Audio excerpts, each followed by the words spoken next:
Accident, এদিক দিয়ে motorcycle lane. Finally আমরা পদ্মা সেতুতে, বরিশাল আর মাত্র 70 কিলোমিটার, কুয়াকাটা 81 কিলোমিটার, এটা হচ্ছে পায়রা পোর্ট 0 কিলোমিটার, ওইটাই। তো আমরা এখন কুয়াকাটার উদ্দেশ্যে রওনা দিলাম। আজকে সবকিছু আপনাদেরকে দেখানোর চেষ্টা করব কুয়াকাটার। রাস্তার মধ্যে মোটর ব্লগ দেখতে পারবেন, সব ধরনের ভিডিও দেখতে পারবেন। আমরা 2টা বাইক নিয়ে কুয়াকাটার উদ্দেশ্যে রওনা দিয়েছি। এই আমাদের সবকিছুর সেট আপ, আর পেছনে আছে আমার বাইক। আর এটা হলো সিলেট চন্ডিপুল থেকে আমরা রওনা দিলাম। তো আশা করি সবকিছু ভিডিও আপনাদেরকে ভালো লাগবে, আর পুরোটা ভিডিও দেখার জন্য আপনাদেরকে অনুরোধ রইল। এখন ঘড়িতে সময় হচ্ছে 6টা বাজে 48 মিনিট, আর আমরা আছি সিলেট থেকে কুয়াকাটা উদ্দেশ্যে রওনা দিলাম সকাল 7টার দিকে। আশা করি রাত্রের মধ্যেই আমরা কুয়াকাটা গিয়ে পৌঁছানোর চেষ্টা করব। তো দুইটা বাইক নিয়েই আমরা কুয়াকাটা যাওয়ার জন্য পুরোদমে বেরিয়ে পড়েছি সিলেট থেকে।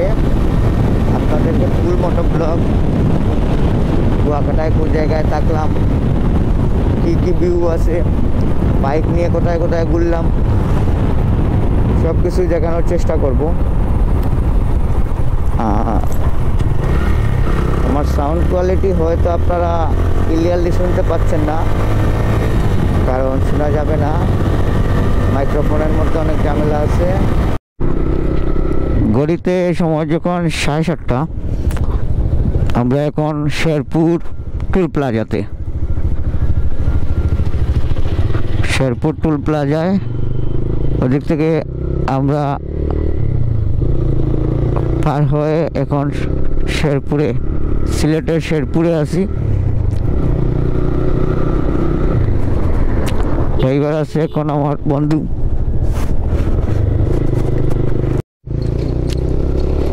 শেরপুর ব্রিজ, অনেকটা পথ আমাদের পাড়ি দিতে হবে। সকাল 7:30, কুশিয়াটার উপর দিয়ে এই শেরপুরের ব্রিজটা। ভৈরব 120, নারায়ণগঞ্জ 190, ঢাকা 202। অনেকটা পথ পাড়ি দিতে হবে। ঢাকা এখনো 202। আমরা ঢাকা হয়ে, মাওয়া হয়ে, ভাঙ্গা হয়ে, তারপর বরিশাল, পটুয়াখালী, তারপর কুয়াকাটা। আমার অনেক দিনের একটা শখ ছিল বাইক নিয়ে কুয়াকাটা যাওয়ার, সেটাও পূরণ হয়ে যাচ্ছে যেতে যেতে। ইতিমধ্যে আমরা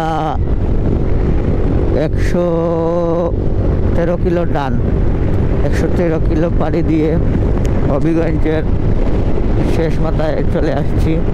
হবিগঞ্জ পাড়ি দিয়ে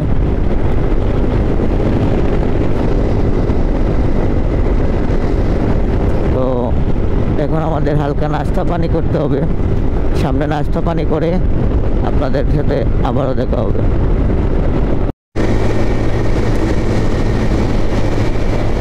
খাওয়া দাওয়া শেষ করে এখন আমরা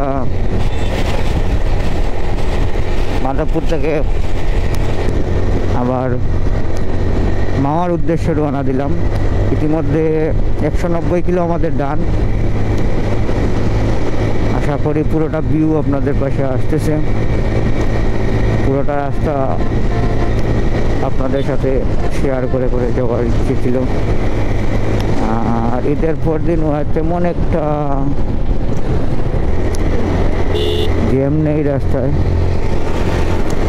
হালকা গাড়ি এই জায়গায়। আর ঢাকা সিলেট হাইওয়ে আসলে অনেক রিস্কি। রাস্তাগুলো অনেক ছোটো হওয়ার কারণে অনেক রিস্কি হয়ে থাকে। তো আমরা যতটুকু সম্ভব 2টার মধ্যে পদ্মা ব্রিজে যাওয়ার, মাওয়া যাওয়ার চিন্তাধারা করতেছি, দেখি কতটুকু সম্ভব হয়। রাস্তায় আপনাদের সাথে ভিউগুলো শেয়ার করার চেষ্টা করতেছি, ঢাকা সিলেট হাইওয়ের যতটুকু সম্ভব। আমার ককপিট ভিউ কতটুকু আসতেছে বুঝতেছি না। আর হাইওয়েতে আসলে মোটো ব্লগ করা অনেকটাই কষ্ট, কারণ চতুর্দিকে নজর দিতে হয়, লুকিং গ্লাসের দিকে তাকাতে হয়, অপর দিক থেকে আসা গাড়ির দিকে তাকাতে হয়, সব দিক দিয়ে বিবেচনা করে।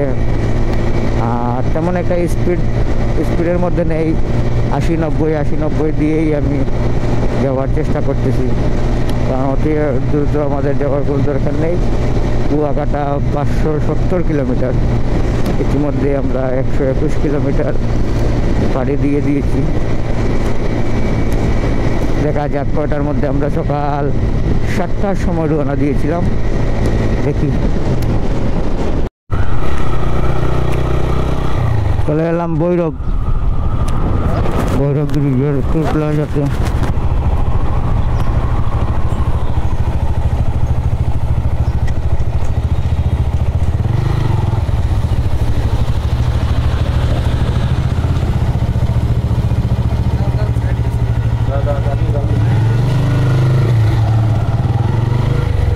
সোজা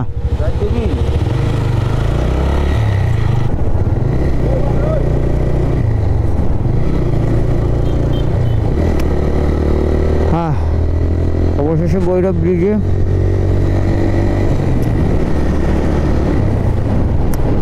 আরো একবার আসছিলাম বাইক নিয়ে,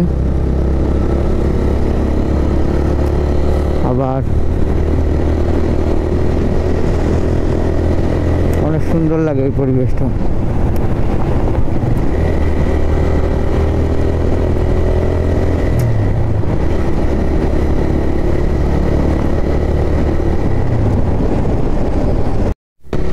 কিশোরগঞ্জ পাড়ি দিয়ে দিলাম, ভৈরবের ব্রিজ শেষে কিশোরগঞ্জ পয়েন্ট পাড়ি দিয়ে ঢাকা আর মাত্র 82 কিলোমিটার। সুন্দর একটা পরিবেশ পেলাম, মনে করলাম আপনাদের সাথে শেয়ার করি।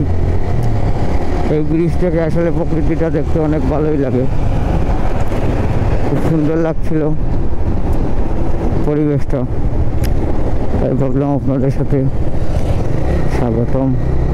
নরসিংদী জেলা, গুড। আমরা এখন নরসিংদী জেলায় আছি, নরসিংদী জেলা থেকে নারায়ণগঞ্জ। ওকে, এখন আছি নরসিংদীতে। নরসিংদী পাড়ি দিলাম, 194 কিলো টোটাল রাইড করা শেষ। তো আমরা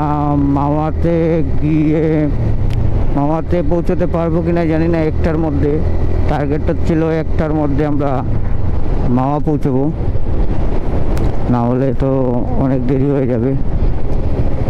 রাতের মধ্যেই কুয়াকাটা পৌঁছতে হবে আজকে। সিলেট থেকে অনেক দূর, 517 কিলোমিটার। আর হাইওয়েতে চাপ নেই, কিন্তু এই যে অটো রিক্সাগুলা এরকম। আধা ঘন্টার মতো যাত্রাবাড়িতে জেমে থাকার পর এখন আমরা আবার মাওয়ার পথে রওনা দিলাম। ঢাকার কি অবস্থা দেখেন, শুক্রবারে ঈদের পরের দিন হিসাবেও ঢাকার মধ্যে আসলে ফাঁকা নেই, একটুকু রাস্তা ফাঁকা নেই, প্রচুর জ্যাম। যাত্রাবাড়ি প্রায় আমরা আধা ঘন্টার মতো জ্যাম ছিলাম। আসলে আমরা অনেক ভাগ্যবান সিলেটি হিসাবে, কারণ এই পরিমাণ জ্যামের মধ্যে আমরা কখনোই থাকি না। বা ঢাকার যে পরিমাণ জ্যাম, ওই পরিমাণ জ্যাম আমাদের সিলেটে নাই বললেই চলে। তার মধ্যে বড় কথা হচ্ছে এত গরম ঢাকার রাস্তায়, এই যে দেখেন মানে কি পরিমাণ জ্যাম, বলার মতো না। আর গরম, অতিরিক্ত গরম। মানুষ যে আমরা যে না শুধু নিউজ দেখি যে হিট স্ট্রোকে মানুষ মারা যাচ্ছে, আসলে সত্যি প্রচুর গরম ঢাকার মধ্যে। এখন আমরা মাওয়া এক্সপ্রেসওয়েতে উঠে যাব, মাওয়া রোড পাড়ি দিয়েই তারপরে আমরা মাওয়া এক্সপ্রেসওয়েতে দেখুন ওফ, যেভাবে বলেছিলাম এখন ঘড়িতে টাইম হচ্ছে দুপুর 1টা, আর আমরা আছি ঢাকা এক্সপ্রেসওয়ে, ঢাকা মাওয়া হাইওয়েতে। কি সুন্দর বাতাস, প্রচন্ড গরম এই ঢাকায়, গরম ভাব বেরোচ্ছে, এত মানে বাতাসের মধ্যে গরম, এত বেশি গরম।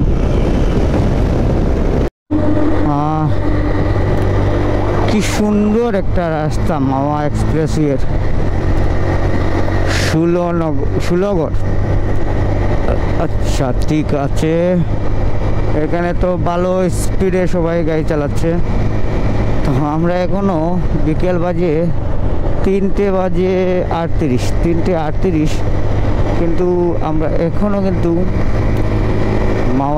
মাওয়া এক্সপ্রেসওয়েতেই আছি, কারণ এখানে কিছু বন্ধু বান্ধব ছিল, ওদের সাথে সময় কাটিয়ে খাওয়া দাওয়া করে এখন আবার কুয়াকাটা উদ্দেশ্যে রওনা দিলাম। যে পরিমাণ গরমের জন্য তো কোনো কিছুই ভালো লাগতেছে না। এখানে শ্রীনগর, মুন্সিগঞ্জ, মাওয়া, সুজা 18। ওকে ঠিক আছে।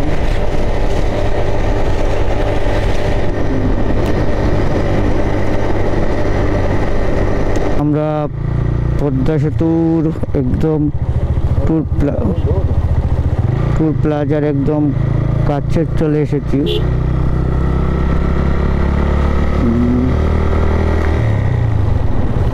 হলো টুল পয়েন্ট, এদিক দিয়ে মোটরসাইকেল লেন, এদিক দিয়ে যেতে হবে। এই যে সব জায়গায় লেখা আছে মোটরসাইকেল লেন, টুলের সমপরিমাণ টাকা বাংতি রাখুন। 100 টাকা দে, 100 টাকা বার কর। মোটরসাইকেলের জন্য আসলে আলাদা করে লেন বানানো হয়েছে। এই যে মাঝখানে পদ্মা সেতুটা বন্ধ ছিল, আবার চালু করা হয়েছে, এই জন্য এই রাস্তা দিয়েই আমরা যেতে হবে পদ্মা সেতু, টুল প্লাজা।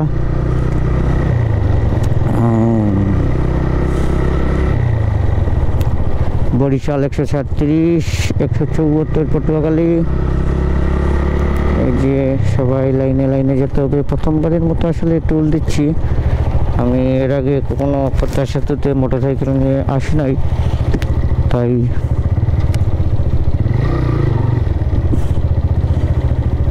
সিরিয়ালে মোটরসাইকেল দাঁড়ানো পার করানো হয়েছে।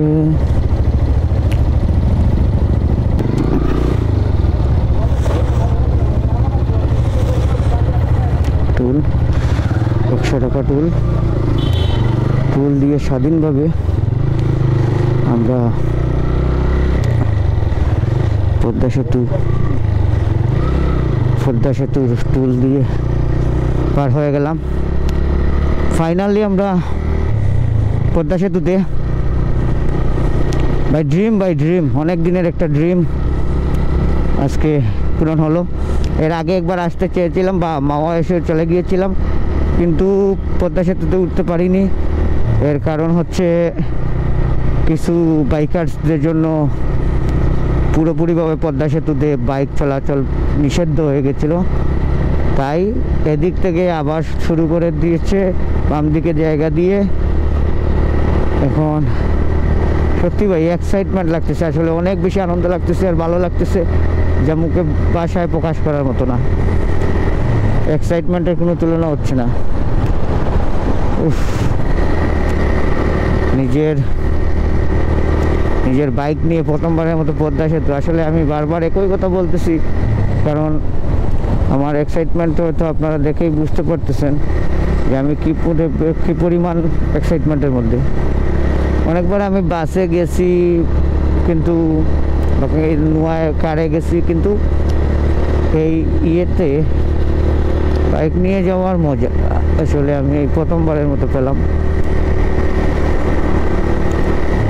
যেহেতু বাইকের জন্য এই লেন, সেহেতু বাইকের লেন নিয়ম, যেখানে যে নিয়ম আছে সেই নিয়ম অনুযায়ী চলাটাই মনে করি ভালো।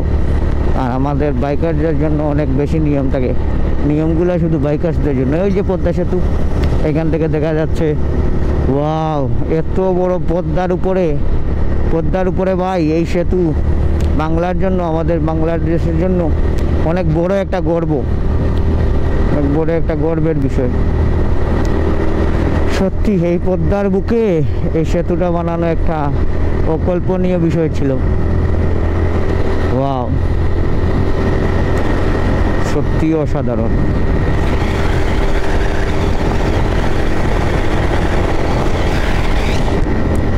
অসাধারণ ভাই, অসাধারণ। কি আছে ভাই, টাকা পয়সা জমিয়ে কি করবেন ভাই? লাইফটা দেখুন, জীবনকে এনজয় করুন, ঘুরে বেড়ান। এই যে পদ্মা সেতু ভাই, ঘর থেকে বের না হলে আপনি কিন্তু এই সৌন্দর্য উপভোগ করতে পারবেন না। ঘরে বসে কখনোই আপনি সৌন্দর্য উপভোগ করতে পারবেন না। শুধু বালিশের মধ্যে টাকা জমাবেন আর আপনি প্রকৃতিকে দেখবেন না, সৃষ্টিকে দেখবেন না, নিজস্ব উন্নয়ন দেখবেন না। আপনার দেশে কি পরিমাণ উন্নয়ন হয়েছে আপনি যদি নিজ চোখে না দেখেন, তাহলে সেটা আপনি কখনোই বুঝতে পারবেন না। আপনি দেখতে হবে ভাই। আমি যতটুকু জানি এখানে পুলিশ থাকতো, হয়তো এদের জন্য এখন আর পুলিশ নাই। যাই হোক, এখান থেকে ভিউটা দেখেন ভাই, অন্য লেভেলে। যে একটা বাইকের তেল শেষ হয়ে গেছে ভাই, এইটা কোনো কথা ভাই? এই পদ্মা সেতুর মতো একটা জায়গায়, এত লম্বা সেতু, ওই জায়গায় তেল শেষ হয়ে গেলে কী রকম ভাই, কী বলবো। ওয়াও, ওই যে দেখতে থাকেন আপনারা। আমি আপনাকে ক্যামেরা দিয়ে দেখিয়ে দিলাম এই সৌন্দর্যটা, কিন্তু আপনি ভাই আসল সৌন্দর্য আপনি কখনো উপভোগ করতে পারবেন না যতক্ষণ আপনি নিজ চোখে এই জায়গার সৌন্দর্যটা আপনি দেখবেন বা এই জায়গায় আপনি আসবেন। সত্যি ভাই, আমি মনে হচ্ছে আমাকে যে যাই বলুক ভাই, আমার কাছে আমি অনেক excitement.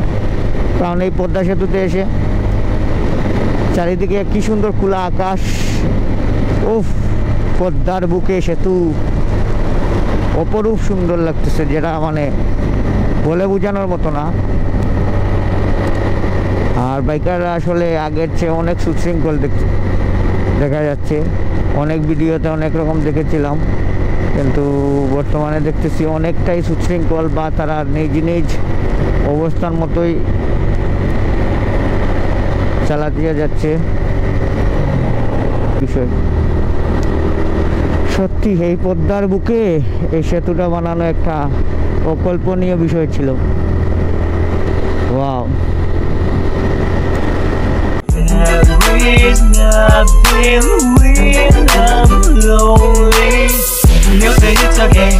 need a rainy day. Pay attention to me, love it, just a pretty day. Please don't be fake, coming in my day.那边天气开始降临 imagination。你说你要寻找你所需要的世界，我却只有留在原地等待了解。你说兴趣只是你所需要的境界。দুপাশে গাছ আর গাছের মাঝখান দিয়ে রাস্তা, পুরাই সুইজারল্যান্ডের মতো। উফ, অপরূপ ভিউ, আমার খুবই ভালো লাগতেছে। বাঙ্গার রাস্তায় এখন আমরা যাচ্ছি, আর রাস্তাটা এত ক্লিন, প্লাস এত মানে হাই স্পিডিং করার জায়গা, মানে বলার মতো অন্যরকম একটা জায়গা। ভাঙা যাওয়ার জন্য ইতিমধ্যে 3টা টুল আমরা দিয়ে দিলাম। প্রথমে মাওয়ার, তারপরে পদ্মা সেতুর, এখন দিলাম এটা কি আতাদি ব্রিজ, এটা টুল আমরা দিয়ে দিলাম। তো এখানের ভিউটাও অসাধারণ, খারাপ না। আছি ফরিদপুরের রুটে, ভাঙা পার হয়ে এখন ফরিদপুরের রুটে। রাস্তাটা বেশ ছোটো, এদিক দিয়ে ওভারটেকিং করা অনেক বেশি কষ্ট। বরিশাল আর মাত্র 70 কিলোমিটার। এই রোডে খতরনাক একটা রোড, কুয়াকাটা রোড, পটুয়াখালী বরিশালের রোডটা এত ছোটো রোড, মানে বলার মতো না।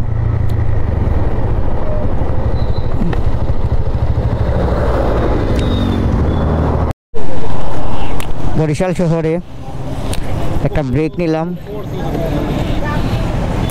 এখানে একটু চা নাস্তা খাবো বলে। বরিশাল শহর থেকে এখন পটুয়াখালীর উদ্দেশ্যে রওনা দিলাম। আশা করি রাতের ফুটেজটা ভালো আসার কথা। দেখি লাইটিংয়ের অভাবের কারণে তো ফুটেজটা তেমন একটা ভালো আসবে না, তবুও চিন্তা করলাম যেতে যেতে আপনাদের সাথে শেয়ার করি বরিশাল শহরের, বরিশাল থেকে পটুয়াখালীর কিছু চিত্র। বর্তমানে আমরা যাব পটুয়াখালীর পথে। এখন পটুয়াখালী কোন দিক দিয়ে সেটাই আমাদেরকে খুঁজতে হবে।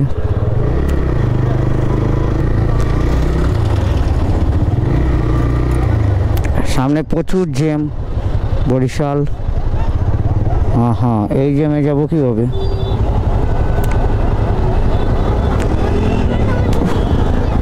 ভালোই ঝামেলা আছে বরিশাল শহরে। ভালো আছো? হ্যাঁ,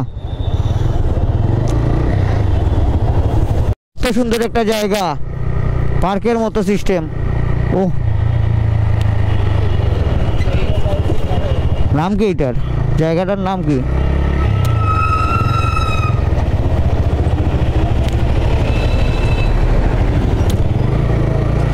সেই পায়রা বন্দরের পায়রা সেতু।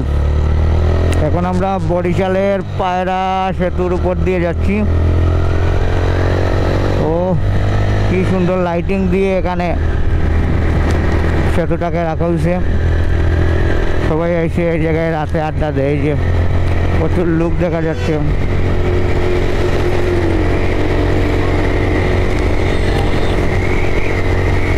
সেতুতে আড্ডা দেওয়ার জন্য। ও, রাতের পায়রা সেতু অন্যরকম একটা অনুভূতি, সত্যি খুব ভালো লাগতেছে। বরিশালের মধ্যে পায়রা সেতুই অনেক বিখ্যাত। পায়রা বন্দরের কুয়াকাটা 81 কিলোমিটার। ওকে, ঠিক আছে, যতটুকু যাওয়া যায়। রাত বাজে 9:23। 81 কিলোমিটার কভার করতে পারবো রাত 12টার মধ্যে জানি না, তবে চেষ্টা করব 12টার মধ্যেই 81 কিলোমিটার কভার করতে। কারণ হয়তো আপনারা শুনলে আসবেন, কারণ হচ্ছে আমি তেমন একটা স্পিড নিয়ে আসলে গাড়ি চালাই না। যদি স্পিড নিয়ে গাড়িটা চালাতাম তাহলে হয়তো অনেক আগেই পৌঁছে যেতাম। আমরা অনেক স্লোলি, তারপর টাইম নিয়ে অনেকবার ব্রেক দিয়ে, কারণ লং ড্রাইভে অনেকবার ব্রেক দিতে হয়, তাই অনেকবার ব্রেক দিয়ে ড্রাইভ করতেছি। তাই হয়তো একটু দেরি হচ্ছে।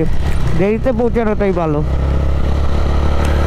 কোনোদিন না ফেরাচ্ছে, দেরিতে পৌঁছানোটাই ভালো। ওকে, দেখা হচ্ছে পটুয়াখালী। হয়ে গেছে পটুয়াখালী যাওয়ার পথে। এই যে দেখুন, অ্যাক্সিডেন্ট প্রচুর।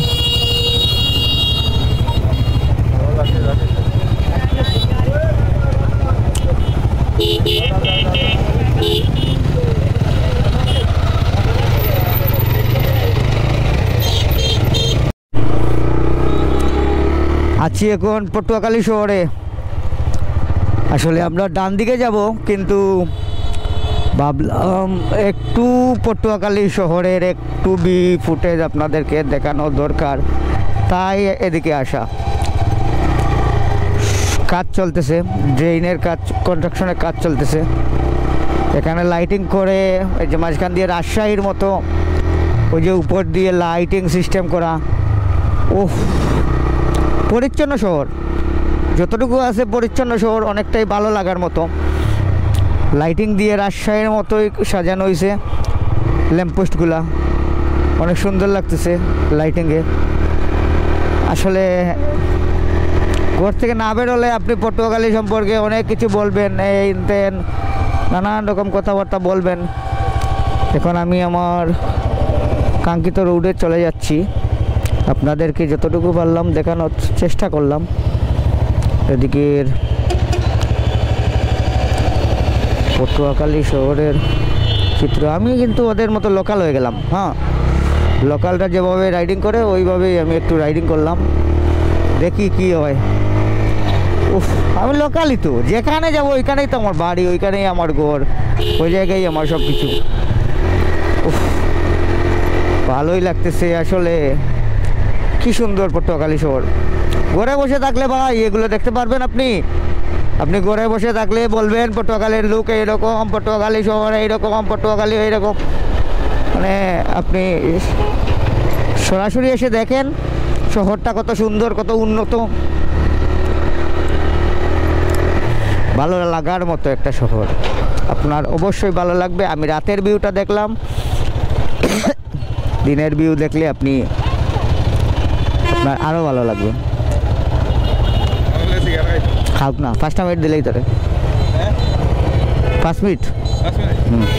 9:50 দিলে আচ্ছা 10টা।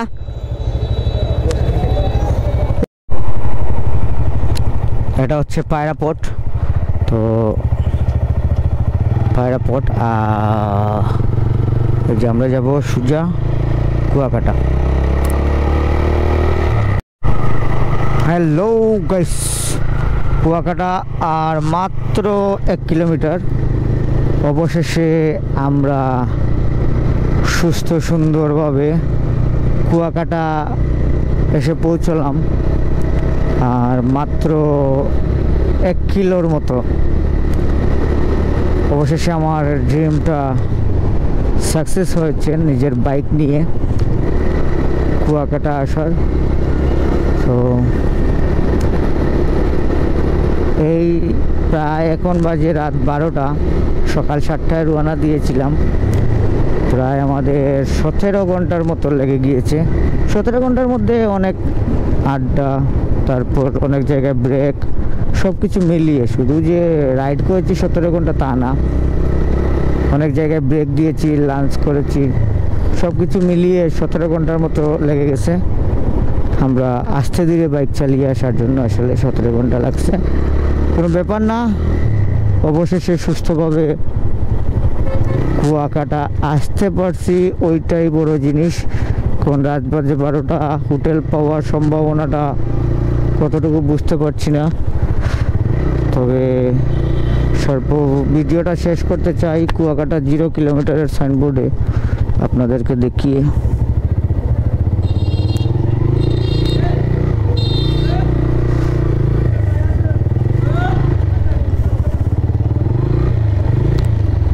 কুয়াকাটা 0 কিলোমিটার, ওইটাই দেখান, ওইটাই জন্য আপনাদেরকে। সো আজকের ভিডিও এখানেই শেষ, পরবর্তী ব্লগের ভিডিও আপনাদেরকে দেখাবো। ওকে।